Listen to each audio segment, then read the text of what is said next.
November 5th, our nation will hire a president, a commander-in-chief, and leader of the free world. So let's compare their resumes, shall we? One candidate worked at McDonald's while she was in college at an HBCU. HU. The other was born with a silver spoon in his mouth and helped his daddy in the family business.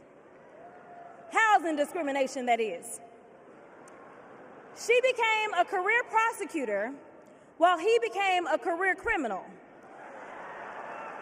With 34 felonies, 2 impeachments, and 1 porn star to prove it.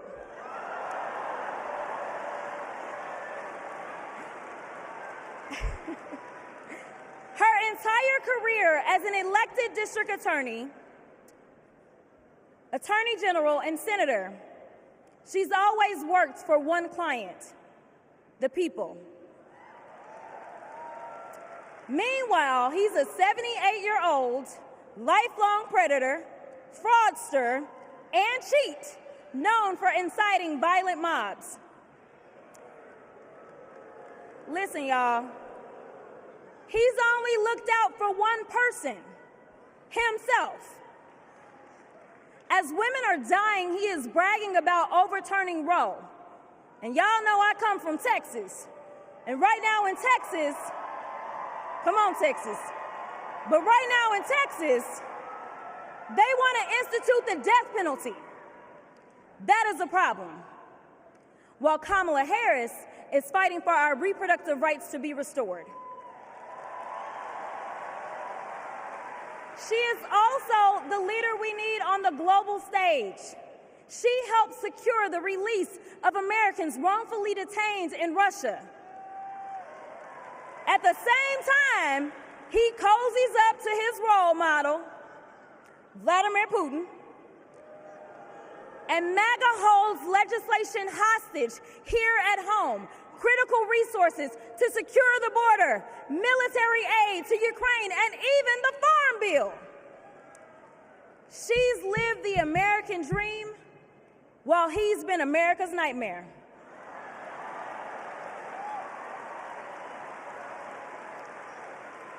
America, looking at the 2 choices before you, who would you hire?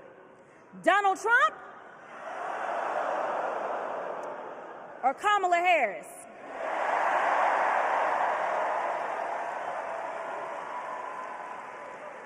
Kamala Harris has a resume.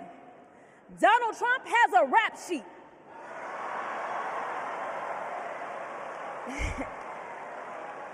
She presides over the Senate while he keeps our national secrets next to his thinking chair. Y'all know what I said that other time. In Mar-a-Lago. Well, Donald Trump wants to put our 1787 Constitution through his Project 2025 paper shredder and make every day January 6th. Kamala Harris is fighting to fulfill the promise of America. In the real world, this wouldn't even be close. But this election is. Don't make a mistake. We are the underdogs in this fight, even though there is only one person qualified, only one person who's done the work and who has delivered the results. And she needs you. She needs your one vote this November. Can we count on you?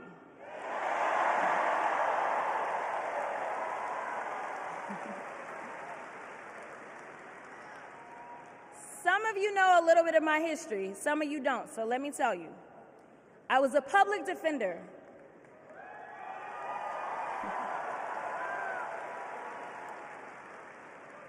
I did criminal defense as well as practiced civil rights law for almost 2 decades. I know a good prosecutor when I see one. Kamala Harris is the kind of prosecutor we long for in the cases like those of Breonna Taylor. Yeah.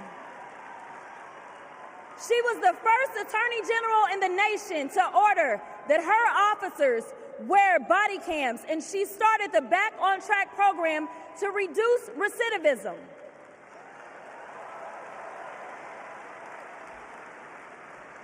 Listen, y'all, she did all these things because she genuinely cares about people. She sees each person as just that, a person, not a statistic.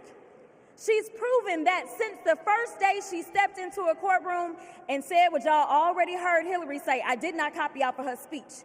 I just want y'all to know. She walked into that courtroom and said, Kamala Harris for the people. And she meant that.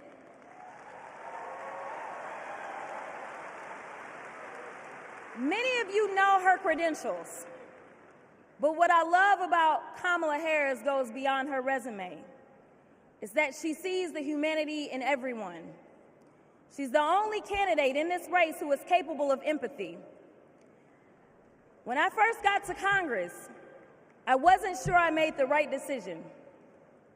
The Chaos Caucus couldn't elect a speaker, and the Oversight Committee was unhinged.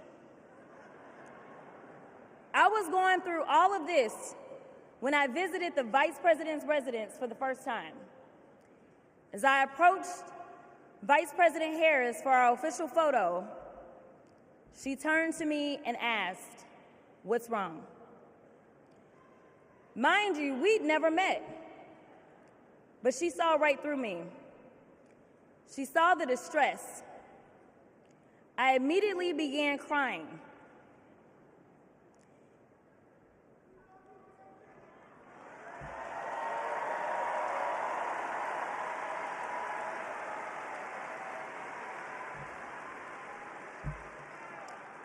And the most powerful woman in the world wiped my tears and listened.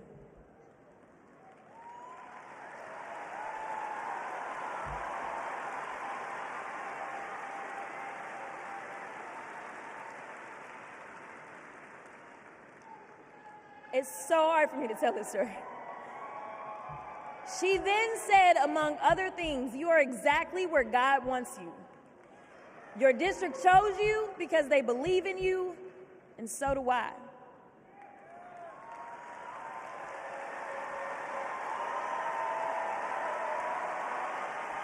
Right. I'm gonna stop. Okay. The next month, I went viral for the first of many times to come for hitting Republicans with a dose of their own medicine. That brief but impactful interaction gave me my legislative legs, and I've been running ever since.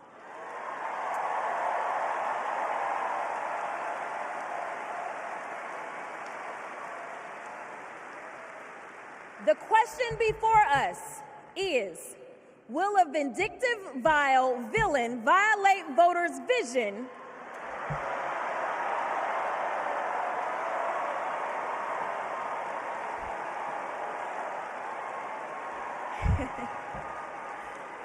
for a better America or not? I hear alliterations are back in style. We deserve better. We deserve a president who can be a bright light in a sea of darkness. One who will pull us forward, because we won't go back. Amanda Gorman said it best: "There's always light if only we are brave enough to see it, if only we are brave enough to be it." Kamala Harris showed me that light. And America, when she is our president, together we will shine as that beacon of hope and freedom around the world once more. God bless y'all.